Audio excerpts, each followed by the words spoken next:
नमस्कार साथियों।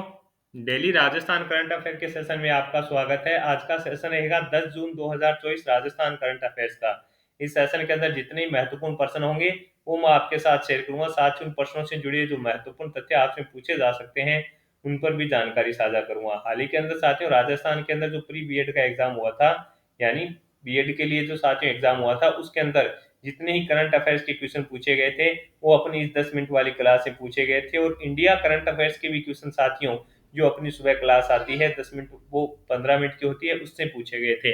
तो अब आपको ये साथियों समझना होगा कि करंट अफेयर्स का अगर आपका जो मैटर है वो 15 मिनट और राजस्थान करंट अफेयर्स का जो मैटर है वो 10 मिनट में क्लियर हो रहा है। और साथियों आप चेक कर लीजिएगा जितने भी क्वेश्चन है वो आपको है जो अपनी क्लास में मिलेंगे। ये नहीं कह रहा कि अन्य क्लास में भी नहीं मिलेंगे, लेकिन साथियों वही कंटेंट देने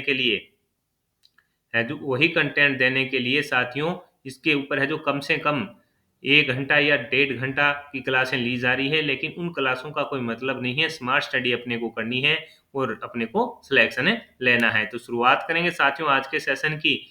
आज का पहला क्वेश्चन आपसे पूछा है कि हाल ही में वर्ष 2023-24 के लिए कन्हैया लाल धींग राजस्थानी पुरस्कार किसे दिए जाने की घोषणा की गई है। मोस्ट इंपोर्टेंट है रहेगा। आपसे पूछा गया है साथियों कि हाल ही के अंदर कन्हैया लाल धींग राजस्थानी पुरस्कार 2023-24 है जो किसे दिए जाने की घोषणा की गई है। मोस्ट इंपोर्टेंट रहेगा साथियों। राजस्थानी जो पुरस्कार है उससे संबंधित आपसे करंट अफेयर्स का क्वेश्चन है जो पूछा जाएगा। और अपने को साथियों जितने ही पुरस्कार होते हैं वो मैंने आपको बताया है कि सीधे के सीधे अपने को याद है रखने हैं। साथियों आप डेली जो आपको पुरस्कार का अगर कोई प्रश्न आता है अपने सेशन में तो वो आपको अलग से लिख लेना है, जिससे साथियों आपको क्या होगा कि अगर आप अलग से पुरस्कार के लिए याद रखेंगे चीजें तो आपको आसानी होगी। ये अपने को याद रखना है। तो आज का जो प्रश्न है कि कन्हैया लाल धींग राजस्थानी पुरस्कार किसे दिया गया, तो श्रेणी दान चारण व विजय लक्ष्मी देथा को है जो दिया गया है। ये अपने को याद रखना है। किसे दिया गया है साथियों, जो वरिष्ठ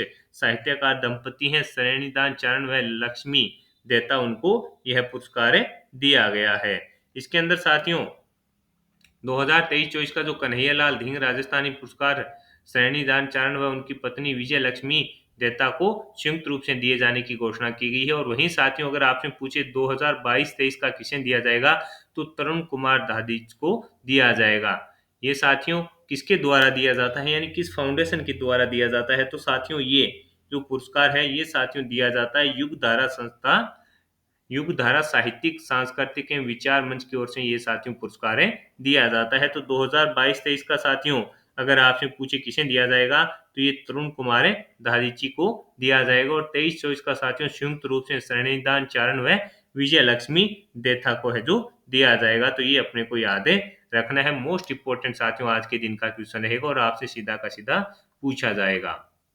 आगे बात करें साथियों अगले क्वेश्चन की। अगला क्वेश्चन साथियों अपने राजस्थान के लिए काफी इंपॉर्टेंट रहेगा कि हाल ही में भूगर्भ जल सर्वेक्षण रिपोर्ट 2023 आई है। उसके अनुसार सर्वाधिक डार्क जोन है जो किस राज्य के अंदर है। साथियों यहाँ पर जो स्थिति है वो काफी खराब अपने को लग रही है। इसके अंदर साथियों एक रिपोर्ट आई है, उसके अंदर साथियों ये बताया गया है कि भूगर्भ जो जल सर्वेक्षण रिपोर्ट आई है उसके अंदर साथियों ये बताया गया है कि सबसे ज्यादा जो डार्क जोन है वो अपने राजस्थान के अंदर है। साथियों जो रिपोर्ट आई है साथियों उसके आधार पर अपने राजस्थान के अंदर 203 डार्क जोन बन गए हैं। देश के साथियों इसके अंदर जो रिपोर्ट जारी की गई थी वो देश के 6533 ब्लॉकों में 27% भूगर्भ जल काफी खतरनाक स्थिति में पहुंच गया है। ये रिपोर्टें आई है। इसके अंदर साथियों पंजाब, हरियाणा, दिल्ली और पश्चिमी उत्तर प्रदेश के कुछ हिस्से हैं जो इनको शामिल किया गया था, वो अति शोषित क्षेत्र के अंदर थे। और अपने राजस्थान के अंदर साथियों सबसे खराब हालात है। और अपने राजस्थान के अंदर साथियों जो डार्क जोन की संख्या बताई है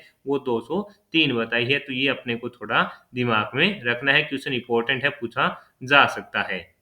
अगला क्वेश्चन आपसे पूछा है कि हाल में 5वीं राष्ट्रीय स्तर की किक बॉक्सिंग प्रतियोगिता में नक्षत ने कौन सा पदक जीता, तो आंसर हो जाएगा साथियों कांस्य पदक है जीता। 37 किलोग्राम भार वर्ग में नक्षत ने कांस्य पदक जीता। और प्रतियोगिता का आयोजन साथियों 22 से 26 मई को है जो पुणे के अंदर किया गया था। 22 से 26 मई को पुणे के अंदर साथियों प्रतियोगिता का आयोजन किया गया था। तो इम्पोर्टेंट रहेगा कि राष्ट्रीय स्तर की जो प्रतियोगिता थी बॉक्सिंग की उसके अंदर नक्षत ने कौन सा पदक जीता, कांस्य, और कौन सी कैटेगरी में, 37 किलोग्राम भार वर्ग की कैटेगरी में इन्होंने पदक जीता। आगे बात करें अगले क्वेश्चन की। अगला क्वेश्चन आपसे पूछा है कि कोरिया में आयोजित जूनियर एशिया कप में रजत पदक जीतने वाली भारतीय तीरंदाजी महिला कंपाउंड टीम में प्रदेश की कौन सी खिलाड़ी शामिल थी? तो आंसर हो जाएगा माया बिश्नोई।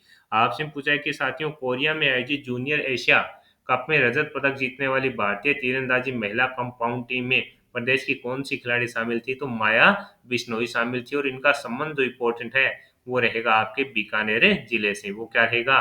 बीकानेर जिले से इनका संबंध रहेगा। तो सीधा का सीधा क्वेश्चन है, आपको याद रखना है। हाँ साथियों, सीधे के सीधे क्वेश्चन ही पूछे जाते हैं। कई साथी कमेंट करेंगे साथी की 10 मिनट वाली क्लासें आते हैं, तो प्रूफ देख लीजिएगा साथियों आप।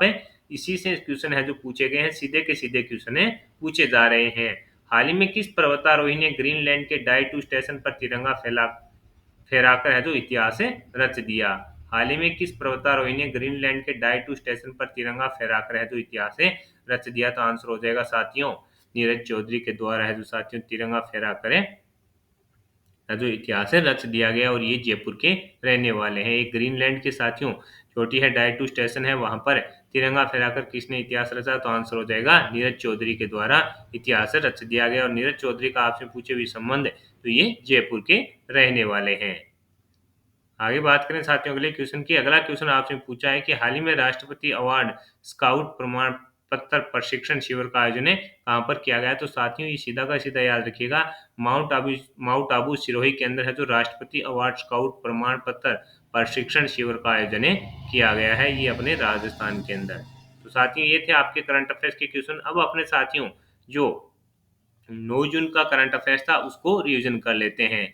हाल ही में विज्ञान भूषण अलंकरण अवार्ड से किसे सम्मानित किया गया? तो आंसर होगा आपका प्रोफेसर सतीश के गर्ग को। हाल ही में प्रदेश में स्थापित दूसरा परमाणु बिजली घर Mahi Banswara Rajasthan atomic power project की क्षमता कितनी है? 2800 मेगावाट की। हाल ही में किस संस्थान के शोधकर्ताओं ने ई व्हीकल को इमरजेंसी में कहीं भी चार्ज करने हेतु पोर्टेबल चार्जिंग अडेप्टर का निर्माण किया? तो आंसर हो जाएगा आईआईटी जोधपुर के द्वारा। अवैध खनन और थार रेगिस्तान को बढ़ने से रोकने के लिए देश में अरावली वाल प्रोजेक्ट शुरू किया गया। इसमें कितने जिलों को शामिल किया गया है? तो आंसर हो जाएगा 18। हाल ही में किस विश्वविद्यालय के द्वारा गेहूं की तरह बिना छिलके वाले जौ की एक नई किस्म विकसित की गई? श्री करण नरेंद्र कृषि विश्वविद्यालय जोबनर। हाल ही में वायुसेना के द्वारा C-17 परिवहन विमान स्वदेशी डिलीवरी प्लेटफॉर्म का सफल परीक्षण कहाँ किया गया? महाजन फील्ड फायरिंग रेंज बीकानेर। हाल ही के अंदर प्रदेश के किस जिला कलेक्टर के द्वारा कोटा में कामयाब कोटा मिशन के तहत कोचिंग संस्थानों में पहुंचकर शिक्षक के रूप में स्वयं मोटिवेशनल क्लास है जो ली गई? तो आंसर हो जाएगा डॉक्टर रविंदर गोस्वामी। ये साथियों आपके 9 जून 2024 राजस्थान करंट अफेयर्स का रिवीजन था।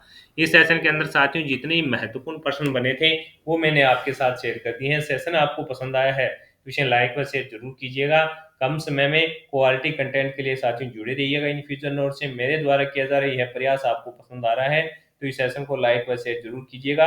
ये चीजें आपको समझनी होगी साथियों कि अगर 10 मिनट की क्लासें आपका करंट अफेयर्स क्लियर हो रहा है तो आपको किसी भी प्रकार की 1 घंटा 40 मिनट क्लास लगाने की आवश्यकता नहीं है। अपने समय का सही दिशा में उपयोग कीजिए साथियों, उससे ही है जो क्या होगी सफलता मिलेगी। यानी समय का जो साथी सदुपयोग करेगा और स्मार्ट स्टडी करेगा उसका सिलेक्शन है जो साथियों निश्चित होगा। तो साथियों सेशन पसंद आया है तो इसे लाइक व शेयर जरूर कीजिएगा। धन्यवाद।